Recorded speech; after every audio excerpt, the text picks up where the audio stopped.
যখনই বন্ধুরা মিলে বসবেন, চা খেতে বসবেন, কফি খেতে বসবেন, অলওয়েজ দিনই আলাপ করবেন, দুনিয়াবি আলাপ কম করবেন, দুনিয়াবি আলাপ বেশি করবেন না, প্রয়োজন যতটুকু এতটুকু দিনই আলাপ করবেন।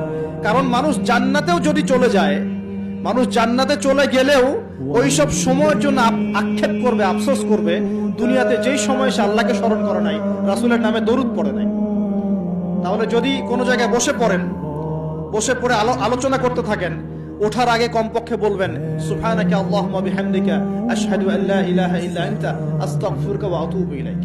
কারণ কেন বলবেন? আল্লাহ রাসূল বলেছেন যে কোনো মানুষ বা কোনো কওম যদি একটা জায়গায় বসে আলোচনা করে, আলোচনা থেকে শেষ করা বৈঠকটা ভঙ্গের আগেই যদি তারা এই দোয়াটা পড়ে ওঠে, ওই বৈঠকে যদি কোনো ফাহেসা কথা হয়ে থাকে, এর গুনার কাফফারা হয়ে যাবে ইনশাআল্লাহ, গুনাহ মাফ হয়ে যাবে ইনশাআল্লাহ। আর যদি ওই বৈঠকে ভালো কোনো কথা হয়, ওই কথাগুলো কিয়ামতের মাঠে তার জন্য দলিল হবে ইনশাআল্লাহ।